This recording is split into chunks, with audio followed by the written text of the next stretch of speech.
हाँ तो जी, सबसे पहले आप सबको जय श्री राम। अभी बात करने वाले हैं हाल ही में रिलीज हुई एक मूवी जिसका नाम है कैप्टन मिलर। कैप्टन मिलर को ना एक्सप्लेन करेंगे अपन लोग अभी मोटा मोटी क्या इसकी स्टोरी लाइन है, उसके बारे में बात करेंगे। सभी को पता है मूवी के अंदर जो हमको दिखे हैं शिवराज कुमार सर और धनुष सर का जो एक कैरेक्टर है वो दिखा है। मूवी के शुरुआत में हमको दिखाया जाता है, चलो मैं अपने हिसाब से बताता हूँ। फिल्म में जो हमें कहानी दिखाई गई है वो लगभग लगभग 500 साल पहले की दिखाई गई है। मतलब कि एक वो टाइम जब कि एक होता है ना कि जो नीची जाति के या पिछड़ी जाति के या फिर पिछड़े हुए लोग थे उनके ऊपर अत्याचार और जुल्म किया जाता था, उस टाइम की ये कहानी है। उस टाइम पर जो अपना मिलर है यानी कि जो ईशा है, ईशा नाम है धनुष का। ईशा जो बंदा है उसका एक भाई है जिसका नाम है मतलब शिवराज कुमार सर।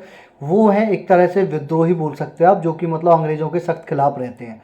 ईसा का सपना है कि वो ना अंग्रेज़ों के पास ड्यूटी करना चाहता है, जिससे कि जो शिवराज कुमार सर हैं वो ना हमेशा से धनुष के खिलाफ रहते हैं। वो बोलते हैं कि हम लोग उनके खिलाफ रहते हैं और तू उसके पास जाकर नौकरी करना क्यों चाहता है, क्यों उनके पास जाकर जॉब करने की सोच रहा है।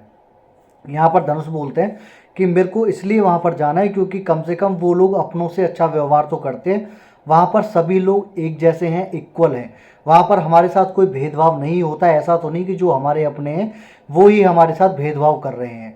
दरअसल पंगा इस बात पे चल रहा था कि सदियों पहले एक ना मंदिर बनाया गया था, जो कि मतलब कुछ लोगों के द्वारा बनाया गया था जो कि मजदूर वर्ग होते हैं या फिर पिछड़े हुए होते हैं या फिर जो गरीब होते हैं। तो मतलब एक प्रॉपरली कास्ट को किसी को मतलब बोला नहीं है, लेकिन हाँ ऐसे लोग जो कि मतलब जैसे मान लो एक राजा है, उसकी जो पिरजा है उसके ऊपर जो अत्याचार करते हैं, वो वाला सीन था इसमें।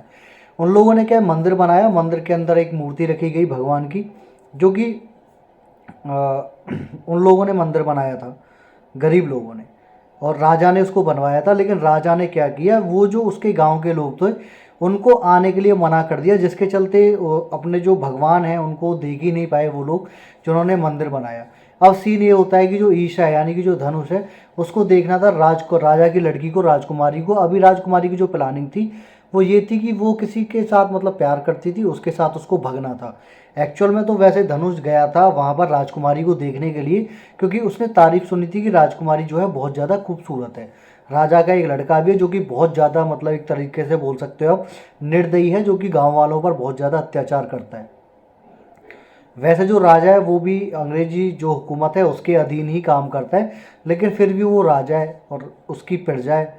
प्रजा के ऊपर राजा, राजा के ऊपर जो है अंग्रेज है, वो अंग्रेज रूल कर रहे हैं एक तरीके से। शिवराज कुमार को पता लगता है कि जो ईशा है यानी कि जो धनुष है उसने राजा की लड़की को भगा दिया है उसके प्रेमी के साथ। तो वो बहुत ज़्यादा गुस्सा होते हैं, जिससे कि मतलब धनुष की उनके साथ बहस हो जाती है। और एक बार फिर बहस करने के बाद धनुष जो है वो जो अंग्रेजी एक हुकूमत थी उसके अंडर जाके जो एक आर्मी थी या फिर जो पुलिस थी उनकी, उसमें जाके ना ज्वाइन कर लेता है उनकी टीम को। वहाँ पर उसको एक नाम दिया जाता है जिसका नाम था कैप्टन मिलर, क्योंकि उन लोगों को जो हिंदुस्तान में नाम थे उन्हें वो नाम लेने में दिक्कत होती थी या फिर उनको याद नहीं रहता था, इसलिए वो हर किसी को अपनी तरफ से एक नाम देते थे। यहाँ पर धनुष को एक नाम मिला था जिसका नाम है कैप्टन मिलर। कुछ दिनों बाद अंग्रेज एक पूरी टुकड़ी के साथ अपनी पूरे सैनिकों के लेके, जिसमें कुछ इंडियन सैनिक भी थे, उनको लेकर जाते हैं एक जगह जहाँ पर जो क्रांतिकारी थे कुछ, वो लोग जो है क्रांतिकारी थे अपने बैठे हुए थे, धरना वगैरह कर रहे थे वो। वहाँ पर क्या होता है, अपने जनरल के कहने पर वो जितनी भी सेना थी उन क्रांतिकारियों पर गोलियां चला देती है, जिसमें कि बहुत सारे लोग मारे जाते हैं। मोस्टली लगभग 300-400 लोग जो हैं वो ख़त्म हो जाते हैं। ये देखकर कैप्टन मिलर यानी धनुष को बहुत ज़्यादा बुरा लगता है। उसको ये पता था कि वो इसलिए तो सेना में भर्ती नहीं हुआ था, जिसके चलते उसे बहुत ज़्यादा बुरा लगता है। और वो जो कैप्टन है मतलब जो जनरल था उनको ना वहाँ पर उसकी सेना समेत मार देता है। अब पंगा ये होता है कि जो गांव वाले हैं उनको भी पता लग जाता है कि जो धनुष यानी ईशा है उसने अंग्रेज़ों के साथ मिलकर जो क्रांतिकारी थे उनको मार दिया। अभी उन्होंने भी ईशा को गांव से बाहर निकाल दिया है। अभी ईशा का जो काम है वो ये है कि वो अंग्रेज़ों को ढूंढता है, उनको मारता है। एक्चुअल में मूवी की शुरुआत में हमको ये दिखाया जाता है कि जो मूवी की शुरुआत है उसमें पोस्टर वगैरह छपे हुए हैं, जो कैप्टन मिलर है उस पर 10,000 रुपये का इनाम है जिस पे लिखा हुआ है मिलर।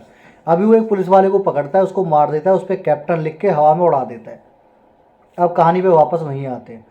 इसके बाद में जो कैप्टन है वो लोगों को मतलब जो उनकी सेना थी उनको पकड़ पकड़ कर मार रहा था। और एक टाइम के बाद वो एक ना ऐसी टुकड़ी से मिलता है जो कि मतलब विद्रोही थी, जो कि अंग्रेज़ों के खिलाफ मतलब लड़ रही थी। अंग्रेज़ों के खिलाफ लड़ रही थी, अंग्रेज़ों के सामने उनकी आमने सामने लड़ाई हो रही थी, लेकिन अंग्रेज़ उनके ऊपर भारी पड़ते हुए दिख रहे थे।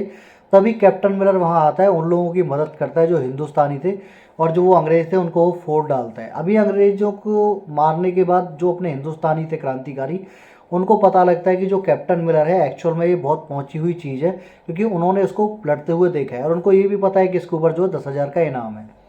लेकिन फिर भी वो लोग उसको मतलब अपनी टुकड़ी में शामिल कर लेते हैं, और फिर वो एक तरीके से धुआंधार वाला कांड जो होता है उनका स्टार्ट हो जाता है, लोगों को मारना, लूटना फूटना, सिर्फ अंग्रेज़ों को। अगले सीन में हमको दिखाया जाता है जो अंग्रेज़ है, अंग्रेज़ राजा के पास जाते हैं और वहाँ पर जाकर मतलब एक तरीके से एक प्रस्ताव रखते हैं कि उनको कुछ चाहिए। लेकिन हमको अगले सीन में दिखाया जाता है कि जो कैप्टन मिलर है वो जख्मी हो जाता है अंग्रेज़ों से लड़ते हुए, और लड़ते लड़ते जैसे वो जख्मी हो जाता तो एक जो था, एक जो डिपार्टमेंट होता है एक हिंसा और अहिंसावादी, तो जो लोग लड़ने में एक विचार नहीं रखते थे, बस वो उनका यही काम था कि वो जो लोग घायल होते थे उनका इलाज करते थे। तो यहाँ पर जो कैप्टन मिलर है वो घायल हो चुका था, अभी उसको उस शिविर में ले जाया जाता है जहाँ पर उसकी मुलाकात उस राजा की लड़की से होती है। वो विधवा थी और उसको पता लगता है कि वो जो 300 लोग जहाँ पर मरे थे, इसमें वो बंदा भी था जिसको कि जिसके साथ राजा की लड़की को कैप्टन मिलर ने भगाया था, यानी कि जिसके अंदर उसके भाई की भी जान गई कैप्टन मिलर के, और उसकी जो मतलब एक राजा की लड़की थी उसके जो हस्बैंड थे उसकी भी जान गई, जिसके चलते कैप्टन मिलर को बहुत बुरा लगता है। अभी वो जो लड़की है वो बोलती है कि वैसे मेरा मन तो करता है मैं तुम्हें मार दूं, तुम्हारी वजह से क्रांतिकारी मरे और जो मेरे पति थे उनकी भी हत्या हुई है, लेकिन मेरा काम मारना नहीं बचाना है, तो मैं तुम्हें बचा रही हूँ। यहाँ पर कैप्टन मिलर उससे बात करता है और उससे ना माफ़ी मांगता है, तो रहू राजा की लड़की बोलती है कि ठीक है मैं तुम्हें माफ़ कर दूंगी अगर तुम जो जो जनरल है उसके बेटे को मार दोगे। जनरल जो का लड़का जो है वो बहुत ज़्यादा निर्दयी है, बहुत ज़्यादा लोगों को मारता है, पीटता है। अभी अगले सीन में हमको दिखाया जाता है कि जो राजा का लड़का है वो बैठा हुआ है, राजा बैठा हुआ है, और जो अपना जो जनरल है उसका लड़का वहाँ जाता है और जो मंदिर में एक मूर्ति थी 500-600 साल पुरानी, उसको वो वहाँ से ले आता है। वैसे तो राजा चाहता था कि मूर्ति को नहीं ले जाया जाए, लेकिन वो अंग्रेजी सेना के अधीन था, तो वो जिसके चलते उनसे कुछ कह नहीं पाया। अभी वो लोग सोचते हैं कि क्यों ना हम ये काम कैप्टन मिलर को दे दें। अगले सीन में हमको दिखाया जाता है वो ना मूर्ति को लेके अंग्रेज जो है जा रहे थे, तभी कैप्टन मिलर की पूरी टीम वहाँ पर उन पर हमला कर देती है और अंग्रेज़ों को मार देती है। वहाँ पर जनरल का जो लड़का था वो मिलता है उसको, तो वहाँ पर जो धनुष है वो उसको बोलता है कि मेरे से किसी लड़की ने कुछ मांगा है। तो फिर वो जो जनरल का लड़का वो बोलता है कि अगर किसी लड़की ने तुमसे मांगा है कुछ तो तुम्हें वो देना चाहिए। वहाँ पर वो उस जो जनरल का लड़का है उसको मार देता है और वो जो मूर्ति थी उसको लेकर कहीं और चला जाता है। अभी जो कैप्टन मिलर के साथी थे उनको पता लग गया था कि कैप्टन मिलर जो है वो भगोड़ा निकला, और उन लोगों को काफ़ी दिक्कत होती है। कुछ देर के बाद फिर हमें पता लगता है कि जो अंग्रेज हैं वो ना जो कैप्टन मिलर की टीम है उसको पकड़ लेते हैं, काफ़ी ज़्यादा उनके ऊपर अत्याचार करते हैं। हर घंटे में 1 या 2 लोगों को वो लोग मार रहे थे, और कैप्टन मिलर का अभी तक कोई अता पता था नहीं। अगले सीन में हमको दिखाया जाता है कि शाम का टाइम था और वो ना लोगों पर अत्याचार कर रहे थे अंग्रेज, जो कि मतलब अंग्रेज उन लोगों पर अत्याचार कर रहे थे जो उन्होंने पकड़े थे हिंदुस्तानी। तभी वहाँ पर कैप्टन मिलर आ जाता है और एक एक करके सभी लोगों को मारना स्टार्ट कर देता है। अभी उन लोगों को तो उसने मार दिया था, अभी एक्चुअल में वो वापस क्यों आया उसके ऊपर एक बैक की स्टोरी ये है कि जब वो उस मूर्ति को खोल के देखता है तो उस मूर्ति का जो चेहरा है वो कुछ कुछ कैप्टन मिलर से मिलता है, और इसलिए वो वापस आ जाता है। लोगों का यही मानना था कि एक ना एक दिन जो ये हमारे ईश्वर हैं ये हमको बचाने के लिए आएंगे, तो वो लोगों की जो उम्मीद है उस पर पानी नहीं फेरना चाहता था, वो वापस आ जाता है, अंग्रेज़ों को मारता पीटता है। अभी उसको अंग्रेज़ों ने तो मार दिया था, मतलब अंग्रेज़ों को मार दिया था कैप्टन मिलर ने, लेकिन उसको चाहिए था मंदिर के अंदर जाने का हक, क्योंकि राजा ने वादा किया था अगर मूर्ति कैप्टन मिलर को वापस करता है तो वो उनको पूरे सम्मान के साथ मतलब मंदिर के अंदर आने देगा। लेकिन कैप्टन मिलर को राजा की बात पे बिल्कुल भी भरोसा नहीं है। अभी कैप्टन मिलर पहुंच जाता है वहीं पर उसी मंदिर में, और राजा की जो प्रजा है उसको ना फोड़ना स्टार्ट कर देता है, जो राजा के सैनिक वगैरह थे। एक्चुअल में यहाँ पर अंग्रेज़ों की बहुत बड़ी जो है प्लानिंग थी, उन्होंने एक छोटी सी टुकड़ी वहाँ पर रखी थी और एक बहुत बड़ी टुकड़ी ना कैप्टन मिलर पर आकर हमला कर देती है, और कहीं ना कहीं कैप्टन मिलर जो है वो कमज़ोर पड़ने लगता है। तभी यहाँ पर एंट्री होती है, जो कैप्टन मिलर के बड़े भाई हैं शिवराज कुमार सर, वो आते हैं। कैप्टन मिलर का एक दोस्त है जो कि जिस टाइम उसने आर्मी ज्वाइन की थी अंग्रेज़ों की, उस टाइम उसका एक दोस्त बना था, तो वो जो उसका दोस्त था वो भी आ जाता है, और शिवराज कुमार सर आ जाते हैं और धनुष आते हैं। ये तीनों चारों लोग जो है मिलके पूरी की पूरी जो टुकड़ी है अंग्रेज़ों की उसको ख़त्म कर देते हैं। एक्शन सीक्वेंसेस काफ़ी अच्छा है, बस यही इस मूवी की पूरी मोटा मोटी कहानी है। अभी के लिए आज के लिए इस वीडियो में इतना ही, मिलते हैं बहुत जल्द एक नई वीडियो में नए टॉपिक के साथ, तब तक के लिए बाय।